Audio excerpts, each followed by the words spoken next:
partir de agora você acompanha o programa Com Você Agricultor. Notícias, mercado, clima, tecnologia, entrevistas, conversas e conhecimento especializado sobre agricultura. Com Você Agricultor, na 87,9, Rádio Comunitária. Bom dia, boa tarde, ouvintes. Estamos no ar em mais um Com Você Agricultor, um programa realizado pelo Instituto de Desenvolvimento Rural do Paraná e a Par Emater, Unidade Santa Helena, em parceria com a Rádio Comunitária Liberdade. Eu sou o Carlos Herold, em companhia da Daiane Lenz e André Vitório. É muito bom ter a sua companhia. Boa tarde, ouvintes! E no programa de hoje nós vamos ter um bate-papo aqui sobre adequação ambiental das propriedades, licenciamento ambiental, outorga. Acompanhe conosco. Rural em Foco. Iniciando essa manhã com um bloco agrícola, o SDA reduz índices de lavoura de soja e milho em boas e excelentes condições nos Estados Unidos. Estados Unidos declaram escassez histórica de água no Sudoeste e decretam cortes e racionamento. A seca grave na região oeste dos Estados Unidos levou a Lagos Mid-Power, primeiro e segundo reservatórios do país, a mínimas históricas. Vamos então comentar aí um pouquinho sobre as lavouras dos Estados Unidos, né? Então aí a USDA, o mês de agosto aí foi a maior redução aí no índice de lavouras em boas ou excelentes condições, justamente por causa da seca que está acontecendo lá, principalmente na região oeste e na região norte do meio oeste dos Estados Unidos. Então aí nós tivemos uma quebra aí na previsão de safra, não só da soja, mas também do trigo e do milho. E vou já aproveitar, puxar mais uma notícia aqui.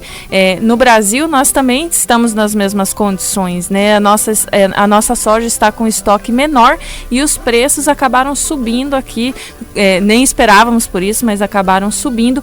Também é reflexo aí das condições climáticas que a gente tem, né? Então, o grande problema estamos aí com os dois grandes celeiros de grãos do mundo, que são o Brasil e os Estados Unidos, com problemas na produção dessas commodities e o que vai impactar bastante aí no mercado de alimentos em geral, até produção de proteína animal, né, Carlos? Isso aí, tá afetando bastante, né? Falei que a soja subiu, você quer trazer as cotações para nós da semana passada para cá? Então, né, e olha eu pagando língua aí, né, eu comentei há um tempo atrás que a soja, para mim, não voltaria a bater a casa de 160. Adivinha que preço que ela tá? 160 reais a saca na nossa região. Subiu R$4 da semana passada para cá. O milho, incrivelmente, mantém o mesmo nível, o mesmo valor da semana passada, R$95. É a terceira semana seguida de estabilidade no preço do milho. E o trigo, R$90 a saca. Subiu R$2 da semana passada para cá.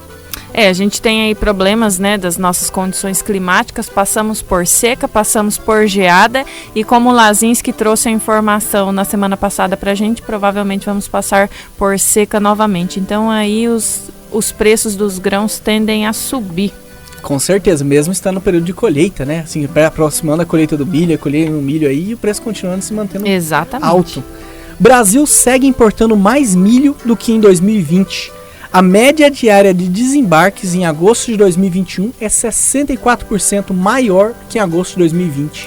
Não só segue importando mais, como está exportando menos. Essa semana, né, a gente exportou mais do que na semana passada, mas em comparação ao ano passado, que já não foi um ano tão bom assim, né, nós exportamos mais de 36%, menos, né? Na verdade, nós tivemos uma redução de quase 40% na exportação do milho. Então, é a falta de milho no mercado interno e a gente tem essa tendência aí, pelo menos até o ano que vem, né? Final de 2022, vai faltar milho no mercado. Então, aquela tendência que a gente espera de baixar um pouco o milho, não vai acontecer, não tem essa previsão. E acelerou um pouco também a entrada de milho no país, porque está colhendo a safra argentina, né? Então estão se aproveitando esse momento da safra argentina e esvaziando estoque lá, né? Lembrando que o milho brasileiro ele é caro, né, no mercado exterior. Então, trigo CPEA. Valores seguem firmes, apesar da expectativa de safra recorde. Segue firme justamente por causa do preço do milho, né? Então aí estados como Paraná e Santa Catarina, eles estão trazendo bastante trigo do Rio Grande do Sul, né? Que hoje é o mercado que vende mais trigo, é o estado do Rio Grande do Sul, na substituição do milho na ração animal. Então o trigo aí está para aquelas regiões das quais são propícias, né, as condições climáticas, se apresentando como uma boa opção aí de cultura, né?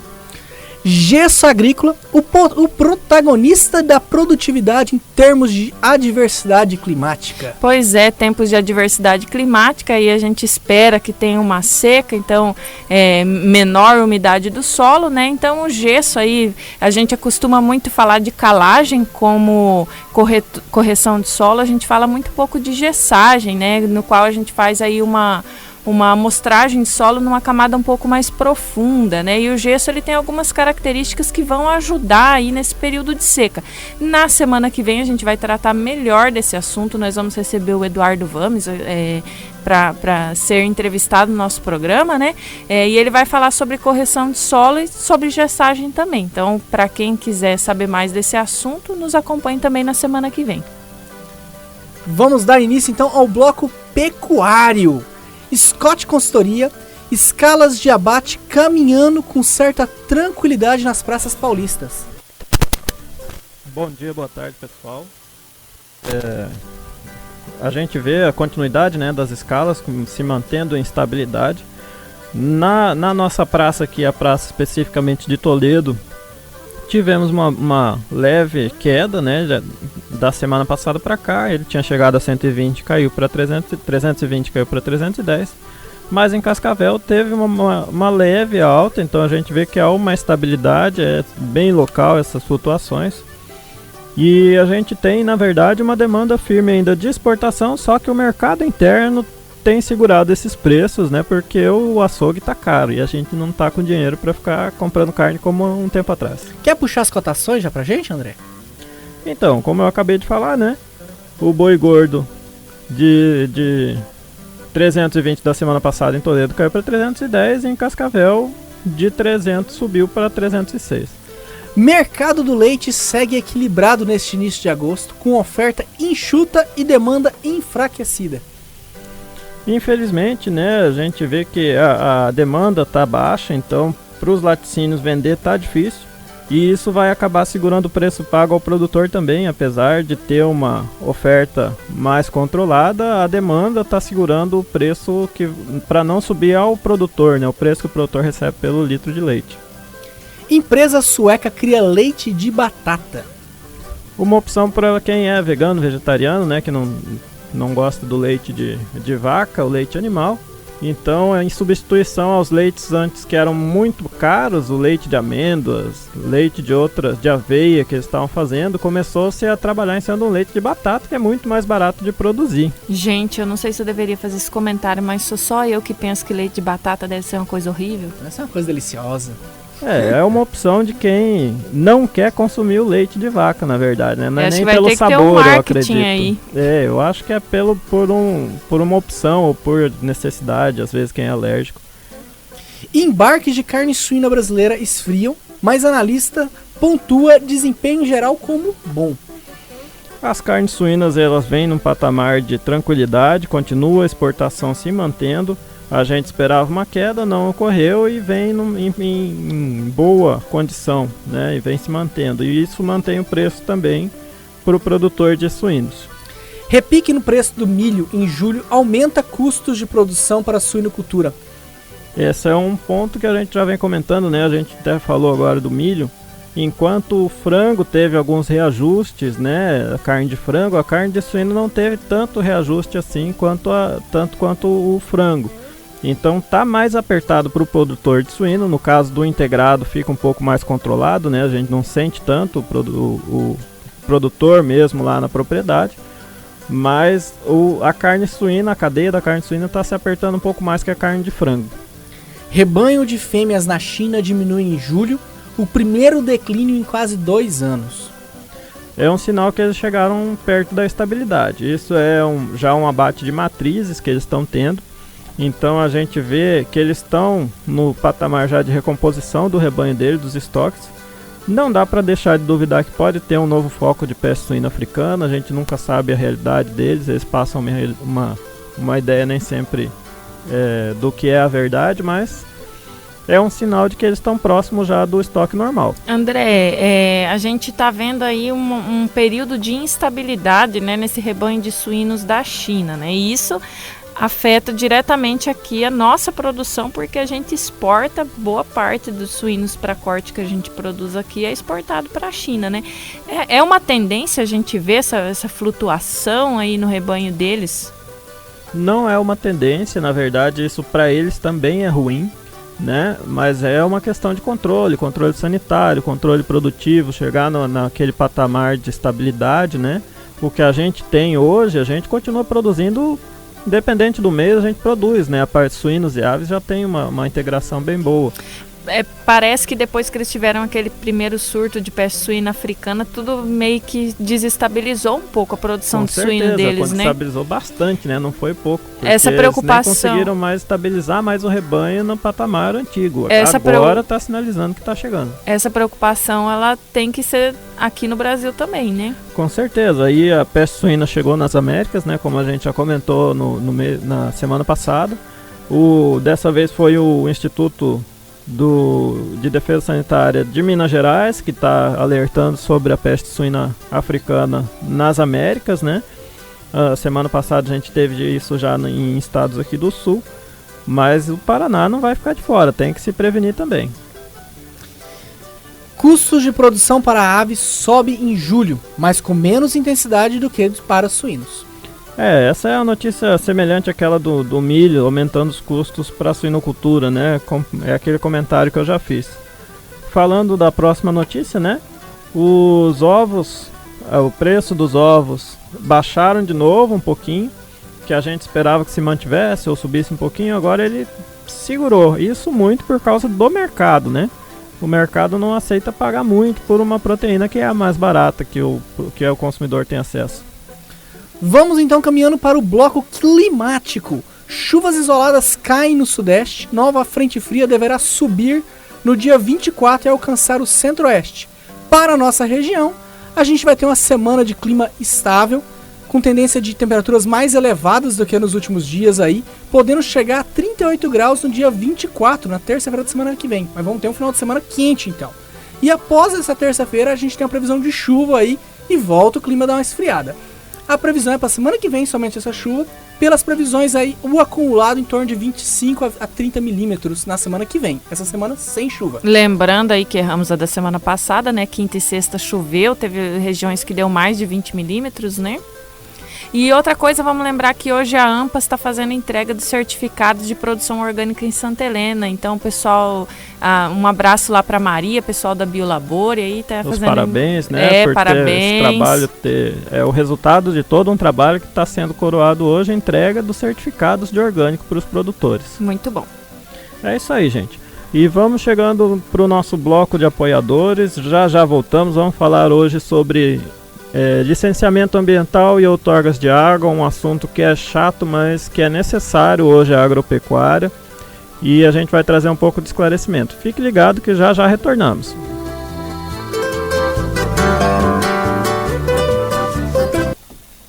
Com você, agricultor, volta já. Voltamos com o programa Com você, agricultor. É isso aí, gente. Estamos de volta e vamos hoje com... Roda de Conversa. No programa de hoje, iremos conversar sobre um tema muito importante para a nossa agropecuária e que sempre tem gerado muitos questionamentos. O tema de hoje é sobre outorga e licenciamento ambiental. Quem tiver dúvidas, encaminhe para o nosso WhatsApp 3268-2020, que iremos tentar responder durante o programa, mas se ficar alguma coisa, cutuca lá que a gente tenta responder. É isso aí, gente. Vamos começar falando sobre o CAR, o que é o Cadastro Ambiental Rural. Daiane. Na verdade, assim, quando vamos fazer a adequação ambiental da propriedade em parte documental, o CAR é o primeiro documento que nós devemos fazer. Então, o que é o CAR? Cadastro Ambiental Rural. Qual que foi o marco aí dessa legislação do CAR? Foi o novo Código Florestal, que não é tão novo assim, né? Ele é de 2012, e aí ele veio substituindo o antigo CISLEG, que alguns produtores tinham, com averbação de reserva. Então, na prática, o que é o CAR? Ele é um cadastro no qual ali vão ficar as informações do tamanho da propriedade, qual é a área, se tem reserva, se tem área de proteção permanente. É importante falar, né, que reserva e área de proteção permanente são coisas diferentes, né? Ter o CAR me diz que eu estou certo ambientalmente? Não necessariamente. Ali no CAR você vai falar ali, eu tenho isso de reserva, mas não quer dizer que aquela reserva sua seja suficiente. Então pode ser que tenha que ser realizada alguma adequação ambiental, algum replantio, né, nesse sentido. O CAR é só uma declaração, né? Ele fala assim, eu tô aqui, minha área de reserva é essa, minha área de proteção permanente. O que é área de proteção permanente? É as margens de rios, né, mata ciliar, topo de morro, em volta de mina d'água e 50 metros de raio de vegetação nativa, tá? Importante a gente citar que o CAR não tem data de validade, né? O que você faz são atualizações se houver alteração na área ou se houver alteração na matrícula. Então ele não vence. A partir do momento que você fez, ele está cadastrado. E outra coisa que é importante falar é que o CAR, ele não pertence à pessoa. O CAR, ele é da propriedade, certo? Então, eu tenho uma propriedade, eu vendi para o Carlos vai pegar aquele CAR e vai apenas alterar a posse daquele CAR, né? A condição de posse, quem que é o dono, mas continua o mesmo CAR, o mesmo número de CAR, né? São mais de 6 milhões de CAR no Brasil, né, que já existem registrados no sistema do Ministério da Agricultura. E o produtor que não tem CAR ou que precisar fazer alguma alteração no CAR pode procurar o nosso escritório do IDR Paraná, em posse de matrícula, documentos pessoais, né, que a gente vai tentar dar um apoio em fazer esse CAR ou retificar esse CAR, né? O importante, assim, o CAR, ele é um documento necessário, né? Então, hoje não se faz mais nada sem CAR, você não tira licença, não tira outorga, você não faz um financiamento bancário. E para financiamento bancário, lembrar que o proprietário, né, ele precisa estar o nome dele constando no CAR. Então, por exemplo, se sou eu e a minha esposa que somos os donos da terra e a conta bancária está no nome dela, o financiamento vai ser no nome dela, ela também precisa constar no CAR. Então, quando alguém vai fazer o CAR ou mudar a titularidade do CAR, que leve os documentos do casal, né, para que coloque os dois para não dar nenhum rolo depois de ter que ficar alterando. Com certeza. Começando do zero. E o que é licenciamento ambiental? O que é outorga? São temas que as pessoas confundem muito, Demais, né? né? Acha que licença é CAR, o que é outorga, enfim. Então, o CAR é o Cadastro Ambiental Rural, é a primeira coisa que vai se fazer, certo? Ali no CAR vai ficar as áreas de reserva marcadas, certinho, tudo no mapa. E o que é área consolidada, que é importante falar o que é uma área consolidada. São áreas que tiveram sistemas agrosilvipastoris, né, atividades agrosilvipastoris, até julho de 2008, tá? Então é quase que se tivesse como uma colher de chá. Já estava sendo realizada alguma atividade ali, eu não preciso, de certa forma, replantar aquela área. Mas, enfim, isso é caso a caso. Outorga de água, o que é isso? Outorga nada mais é do que uma autorização do uso da água. Muitos produtores acham assim, não, a água mina dentro da minha propriedade, o rio passa dentro da minha propriedade, essa água é minha. Na verdade, a água não é de ninguém. Águas são de domínio público. Aqui em Santa Helena, as águas de mina e de córrego, elas são de domínio do Estado, então a gente tem que requerer essa autorização junto ao Estado. E águas da União, que são requeridas as autorizações junto ao governo federal, aqui a gente tem o Lago de Itaipu, por exemplo. Então, a maioria das nossas águas, a gente faz um requerimento de outorga de água. O que é isso? A autorização para fazer uma captação dessa água. Então, qualquer captação, seja ela por derivação, que é aquela que vem por gravidade, ou se eu botar uma bomba num córrego, ou se eu canalizar uma mina, independentemente, fazer um poço, qualquer coisa, precisa dessa autorização, certo? Hoje ela é feita pelo IAT, né? Antigamente era o Águas Paraná, e ela é feita online, certo? É um sistema que chama o SIGAR, e a gente faz através do SIGAR essa solicitação dessa autorização. Todos precisam desse documento? todo mundo que faz qualquer tipo de captação de água. Hoje, quem aqui em Santa Helena não precisaria, a gente tem os poços da prefeitura, né, na área rural, e a pessoa, né, utiliza desse abastecimento público. É um abastecimento público, quem fez essa solicitação foi a prefeitura, foi quem perfurou o poço, vamos dizer assim. E água da chuva, acumulação da água da chuva. O restante, todas as outras captações necessitam. É importante falar, outorga é o ponto de captação daquela água. Eu posso captar a água em mais de um ponto. Por exemplo, se na mesma propriedade eu pegar a água de um córrego e fizer um bombeamento para dentro da minha propriedade e também de uma mina que fica em outro local, eu preciso de uma outorga para o córrego e outra outorga para o ponto de captação, que é a mina. Que é diferente então da licença. A licença é uma para a propriedade, né? Não, a licença é para o empreendimento. Isso é importante que haja esse entendimento do que é o quê. O que é o imóvel? O imóvel é a propriedade que está naquela matrícula, tem aquele CAR, certo? Se são, então, matrículas de áreas subsequentes, uma do lado da outra, a gente faz um CAR só. Então, aquele ali é um imóvel que tem mais matrículas, certo? O empreendimento é aquela atividade produtiva. Então, por exemplo, se eu tiver uma granja de aves, né? Tiver um aviário, ele é um empreendimento.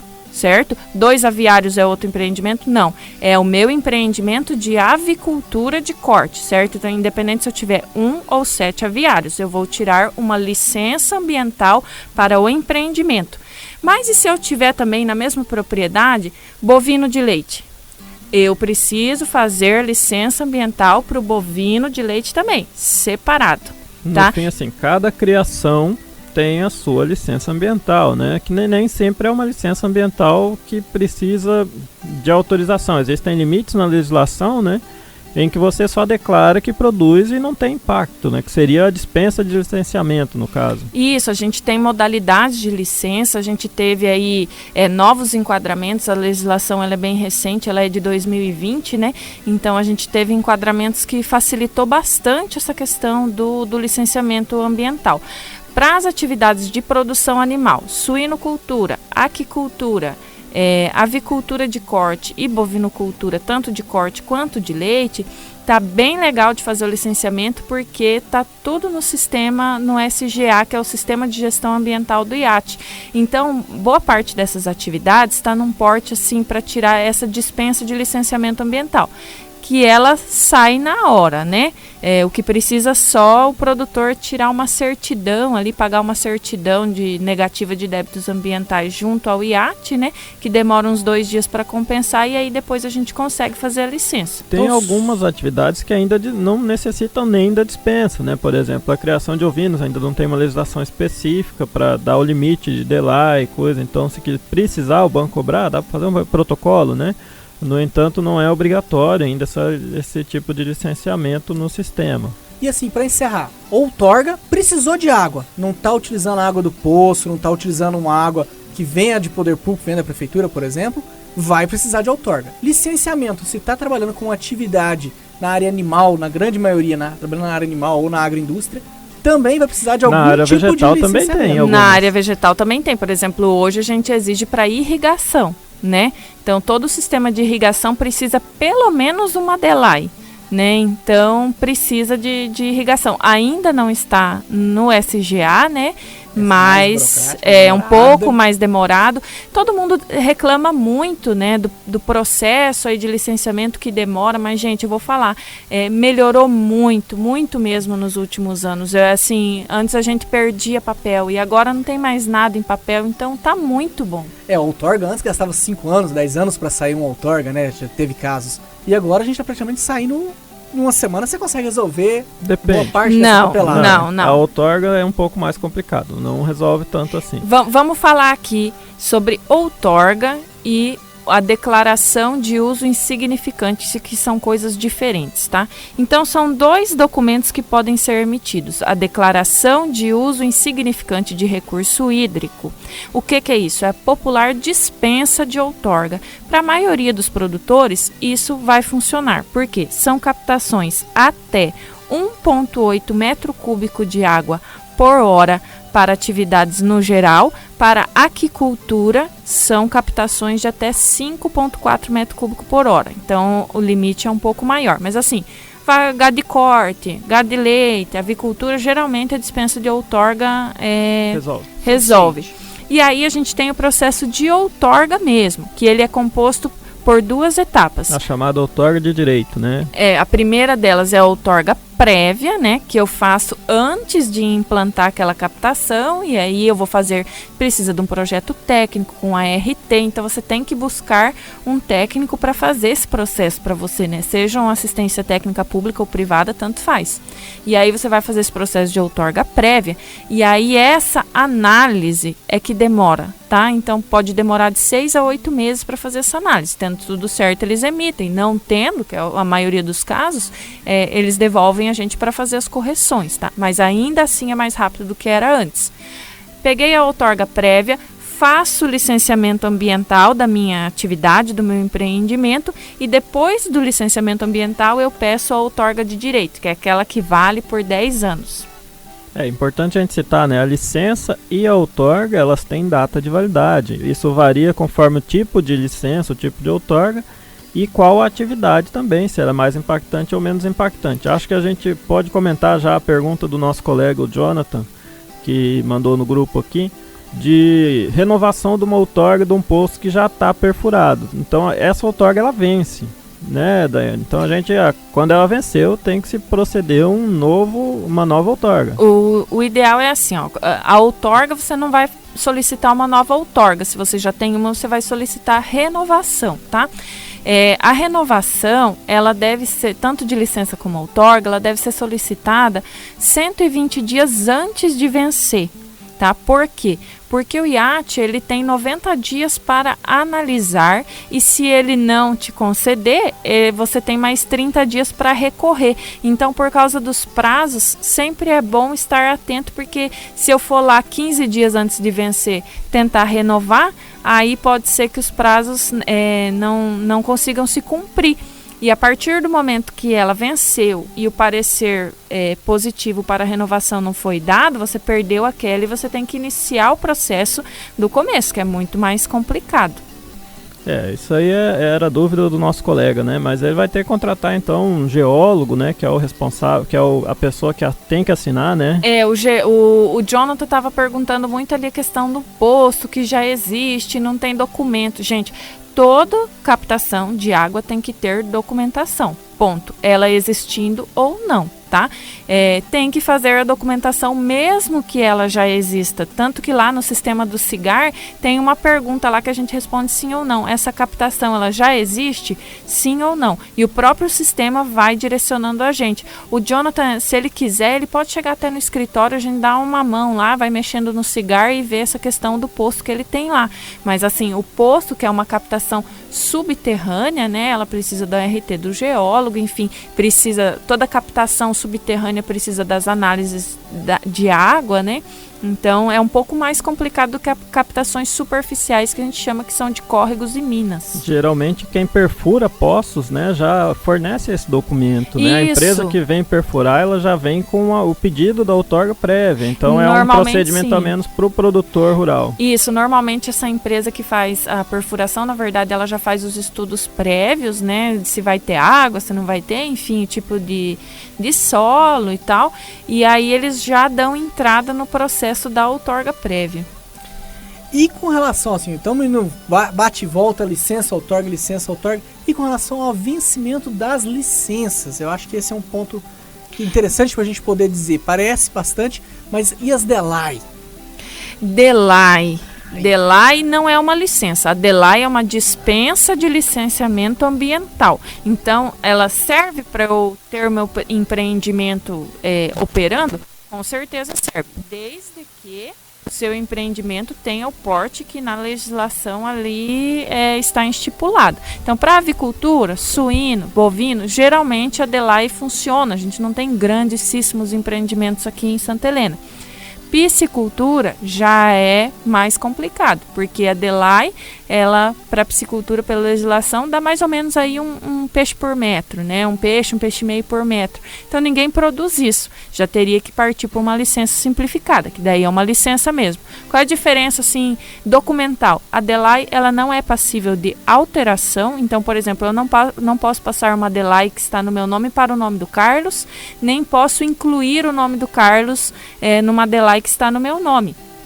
Eu teria que cancelar a minha DELAI e fazer uma nova DELAI no nome do Carlos. E isso, na prática, influencia no financiamento, porque o nome que vai ser o financiamento, lá o dono da conta bancária, precisa o nome dele estar na DELAI, estar na licença. Na licença, eu já consigo incluir uma outra pessoa no documento, certo? Existe. A DELAI também, ela não é passível de renovação, né? Então, ela dura ali 6 anos, venceu, eu tenho que fazer uma nova DELAI. Quando eu faço essa nova DELAI, eu não vou me enquadrar na legislação de quando eu fiz a primeira. Eu tenho que me enquadrar na legislação daquela atual, né? E a licença ambiental, não. A partir do momento que eu tenho a licença ambiental, eu vou renovando a minha licença. Já estou licenciado, vou apenas renovando a que eu já tenho. A não ser que deixe ela vencer, né? Então a gente tem que pedir aquela se questão vencer, de pedir antes dele vencer, é importante por isso também. Se vencer, tem que pedir de novo. Uma coisa muito importante, principalmente para quem tem piscicultura. Qualquer licença, ela tem ali um croquis ou um projeto técnico que tem ali o número de tanques, área de tanques, onde esses tanques vão ficar. A licença não te dá autorização para você fazer tanques ad eternum como você quiser. Você tem que construir a piscicultura como ela estava ali no projeto. É importante que os produtores... A licença ambiental, ela é um papel. Leiam a licença, porque normalmente ela tem condicionantes. O que são esses condicionantes? É o órgão falando assim, olha, eu vou te dar licença, mas você vai ter que adequar isso, isso, isso e isso. Produtor, pegue a sua licença ambiental e leia o que está escrito nas letrinhas pequenas. Aproveitando, tocando nesse assunto, o IAT, né, agora, ele mudou um pouco a forma como ele fiscaliza também, né? Antes o produtor aguardava a vistoria do técnico antes de obter essa licença, né? Fala um pouquinho pra nós como é que tá esse procedimento agora. Isso, o procedimento agora ele é diferente, então a gente solicita tudo, assim, a maioria dos procedimentos ela está online, né, via sistema. Nós enviamos mapas, coordenadas, tudo georreferenciado, tá? Todas as informações ali daquele empreendimento, certo? E eles fazem uma vistoria por imagem de satélite, eles têm softwares, né, programas de computador super avançados que eles fazem essas vistorias e fazem, né, dão a autorização em cima ali do que o técnico declarou no sistema, certo? Quando o fiscal do IAP vem, do IAT no caso, né? Ele vem já para canetar mesmo, tá? Então ele deu aquela autorização, ele concedeu a licença, não tem mais aquela vistoria prévia, né? Que estava todo mundo acostumado, era um processo que gerava muita morosidade, né? Na emissão da licença. Então eles não vêm mais, quando eles vêm já é para multar. Então o produtor tem que ficar atento realmente no que está escrito no papel lá da licença. Exatamente. Porque o que está escrito lá é lei. Exatamente, o que está escrito ali é o que vale. É o que vale. E agora está andando mais rápido, mas tão inconveniente. Se você receber a visita do IAP agora depois com a licença pronta, tem que ficar esperto. Tem que ficar esperto e fazer como tá ali. Existe um outro ponto que a gente acho que não abordou ainda bem, né? É a questão da licença de piscicultura, principalmente para banco. Então, se você pega uma licença para produzir 2.000 quilos de peixe, o seu financiamento vai sair para 2.000 quilos de peixe. Se você tiver uma DELAI que fala que você vai produzir pouquinho, você não vai conseguir financiar muito dinheiro, você vai conseguir financiar só o que a sua licença diz que você produz. Porque para a piscicultura o que pega mais de não fazer a DELAI é essa questão da produtividade, que na prática é quantos peixes que eu coloco por metro, quantos animais que eu tenho ali. Quando eu vou fazer o meu custeio pecuário para comprar a ração, se eu tenho uma DELAI que está dizendo que eu tenho 1 peixe por metro, eu só consigo dinheiro para financiar a ração para 1 peixe por metro, independentemente se eu colocar 7. Então isso é um problema. Então o ideal é sempre assim, ser real, né? O produtor tem que ser real no que declara ali no sistema, no que declara para o órgão ambiental e seguir certinho as modalidades, que daí não vai dar problema. Se você tiver sempre certinho, não vai dar problema. Esse é um problema que a gente tem tido já algumas vezes, né? Chega com uma delay de piscicultura, com uma capacidade de produção pequena, e no fim, hoje os bancos olham qual que é a capacidade de produção pela licença também. E aí você vai fazer ali um custeio pecuário para piscicultura, libera um valor de 8, 10, no máximo 15 mil reais. E quem tem peixe aí numa área de menos de 1 hectare de lâmina d'água, sabe que 15 mil reais dá para pagar o boleto da semana e olhe lá de ração, né? Então acaba se apertando por causa disso. Daiane, uma dúvida, né, que o produtor sempre comenta comigo é que parece que os licenciamentos eles vêm mudando ao longo do tempo, ele muda muito essa legislação ambiental e às vezes deixa o produtor confuso. Por exemplo, até ano retrasado a gente não precisava de licença para atividade bovino-leiteira, né? Ou nada com relação ao cadastro nesse sentido. Hoje já existe. Por que essas mudanças? Na verdade, não é que não existia. Existia alguns documentos, né? Mas ninguém fazia, tá? Vamos falar que na prática não era exigido, porque na verdade, o que exige mesmo e faz o produtor fazer as licenças é o banco. Tá? É na hora de fazer um financiamento que o pessoal vai atrás de licença, outorga, enfim. E aí não é que a nossa legislação ela não muda e vai ficando mais restritiva. Eu particularmente acho que a nossa legislação ela vai se modernizando, tá? Então no Paraná aí a gente, né, depois que houve a fusão do Águas Paraná com o IAP, enfim, os institutos, a parte ambiental, houve uma modernização. Claro que houve aí uma cascata de legislação, né? Então de 2019 para cá, 2018 vou colocar para cá, a gente teve aí muita mudança de legislação, é até um pouco difícil de acompanhar, né? Agora em 2020 surgiu até a legislação para irrigação, né? Fazer o licenciamento ambiental, além da outorga, fazer o licenciamento ambiental para irrigação. Então a gente como técnico tem que ir acompanhando, mas eu acho que é uma modernização, parece o produtor que é mais papel, é mais coisa, mas enfim, a lei tá aí, a gente tem que seguir, né? E hoje pelo menos está andando, né, com esses sistemas informatizados, está saindo as licenças que demoravam às vezes anos, outorgas também que demoravam anos, hoje sai com um prazo bem mais curto. E sem contar que a gente tem aí a grande vantagem que antes a gente protocolava, né, o papel ali e você perdia, você não sabia com quem que estava, onde que estava. Hoje a gente já consegue saber com quem que tá, né? Consegue ligar, falar, fulano, me ajuda, né? A gente tem um contato o que melhor. Precisa ser corrigido, exatamente, né? Procurar pelo menos quem pode falar o que precisa alterar. Exatamente. E voltando agora no assunto da outorga, para mim encerrar minha conversa, minha participação, eu acho que o documento é uma coisa muito importante, né? Então, assim, você tá vendo que agora tá documentando as coisas. E a gente tá caindo num problema, né? Algumas sangas, aí, algumas regiões que a gente já tem muita outorga pedindo, tá tendo alguma restrição com relação a tirar nova utilização para uso insignificante de água, né? Comenta um pouquinho mais sobre isso para nós, né? Esse uso insignificante de água, ele é essa captação até 1,8 metros cúbicos por hora. Mas o sistema do CIGAR, ele tem essas outorgas de água toda mapeada, ele tem um software que diz ali quanta água você consegue pegar naquele local de captação, certo? Então, assim, é uma coisa bem moderna. O que acontece? Como eles têm que avaliar, vamos supor, aqui nesse ponto de captação, pode ser que eu tenha 300 produtores antes que captam essa água. Então, não pode faltar água para alguém, todo mundo tem que ter água, né? Então, o que acontece? Algumas sangas, como já tem muita dispensa de outorga, que a gente fala, né, chama comumente aí dispensa de outorga, acaba não liberando mais uma dispensa de outorga. Acaba tendo que fazer o processo de outorga mesmo, que é aquela outorga prévia, né, e a outorga de direito. A questão é que a dispensa de outorga para os agricultores familiares não paga, né, nenhuma taxa. E a outorga prévia, tanto a outorga prévia quanto a de direito, você paga 5,6 o FIRS, hoje dá quase R$600, né? Então tem que pagar uma taxa.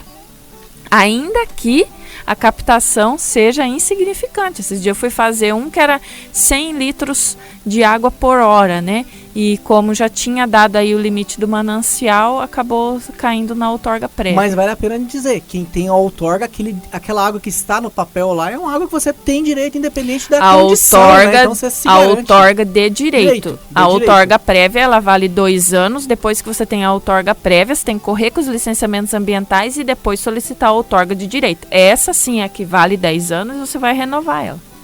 É isso aí, gente. Vamos chegando já no final do nosso programa. acredito que trouxemos bastante informação importante, né, para o nosso produtor.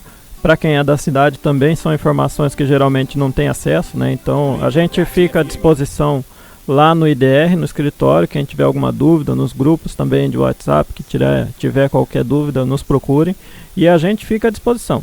Vamos fechando então mais um Com Você Agricultor, um programa realizado pelo IDR Paraná, Antiga Emater. Foi ótimo ter a sua companhia e na semana que vem estamos de volta e contamos com sua presença novamente. Acompanhe-nos nas redes sociais ou contate pelo telefone 3268-2020. Um grande abraço a todos vocês.